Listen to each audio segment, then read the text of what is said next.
Greetings, Rachel. It's Greg from sunny Southern California. Congratulations on getting your channel, your new channel back. And going to enter your contest here. 3 quick questions. I'm going to take these questions out of order. It's like over 100 degrees here, so I think we got to take this inside, but I thought I'd start with the flavor of Southern California living. Oh my God, it's hot out here. What do we got? We got a palm tree. It's a real palm tree. This is not a green screen. And someday I will invite all you vinyl community Southern California people over, but not today. Okay, back here in the air conditioning. So let's take these 3 questions for Rachel's contest, but slightly different order. I'm going to start with the comeback record, and I'm going to talk about probably the most famous comeback in all of jazz. That is Sonny Rollins, the saxophone colossus himself, possibly the greatest living jazz legend right now. I think he's about to turn 92. He left music. He took a self-imposed hiatus from music around 1959, I think. 2.5, maybe 3 years where he did not perform in public, did not do any recordings. And he said himself that he didn't think he was good enough, couldn't compete, and wanted to spend time practicing. Woodshedding is one word that jazz musicians call it. So he was up there on the bridge off of Manhattan Island. I think it was the Williamsboro Bridge. And that bridge they are now trying to rename the Sonny Rollins Bridge. I interviewed the gentleman in charge of that project a couple years ago. The album itself is called The Bridge. And this is probably not music that had anything to do with that exile. But he left music at one of the most important times in all of recorded jazz. The year 1959 is a seminal year in jazz history, the year that Kind of Blue came out, and Mingasa and one of the Ornette Coleman albums, and Brubeck, Time Out. All those came out in 1959, and Sonny Rollins was not recording at that period. And so he came back with this album, and I should say it has Jim Hall on guitar. Do we have a picture of Jim Hall? Bob Crenshaw on bass. And I don't really know these drummers, Ben Riley or H.T. Saunders. But some of these are Sonny originals, and some of these are standards, if you will. All right, so that is my comeback album, Sonny Rollins, The Bridge, coming back to music after playing on the bridge for 2 or 3 years. Okay, the next topic is a ghost record.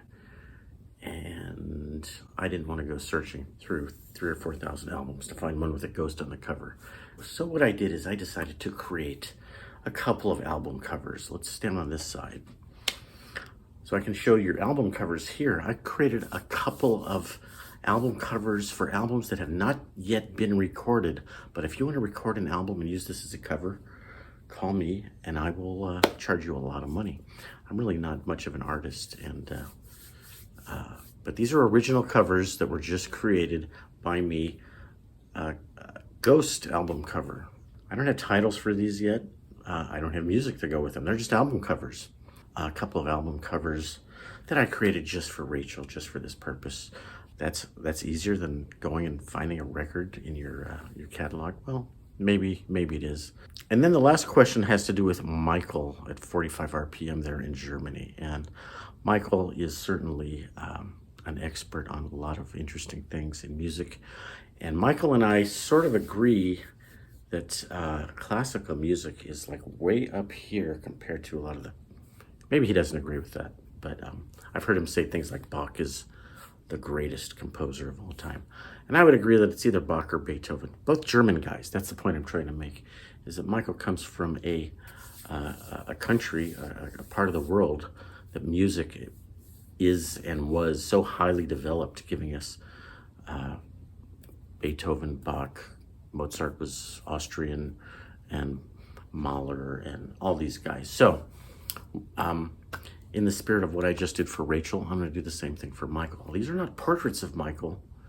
These are just pictures or album covers inspired by Michael, the guy in Germany with thick glasses, always standing or sitting with his beautiful high-end record collection. Every one of his records is an audiophile pressing and a great stereo system and all that stuff. So shout out to Michael. don't think he even really knows me very well. Haven't interacted with him much, but certainly one of the heavyweights of the vinyl community. So next comes a secret. That artwork was not created in Photoshop. I created it by using an artificial intelligence online program that makes graphics. It's pretty cool. That's the future. Artificial intelligence is going to make our art, make our music, make our songs. I wish I could make our bed, but we're not there yet. Okay, guys, thanks. Please subscribe to me on Instagram. And I'm also on TikTok. I just did 2 videos this week that each got 35,000 views in one day on TikTok. Can you believe that? And those same videos didn't do nothing on Instagram and YouTube. So the medium doesn't matter, it's the message. Who said that? Marshall McLuhan. The medium is the message. Don't get so tied up into one platform, because the one platform might suck one day and another platform might be great. That's what we're witnessing now. YouTube is no longer the platform of choice. Feel free to follow me on those other platforms. Final rundown, anywhere you can find me: Twitter, Instagram, TikTok, YouTube. And I will follow you back if you have a channel or if you have content. Absolutely. We'll follow you back. Thanks for watching. Congratulations, Rachel.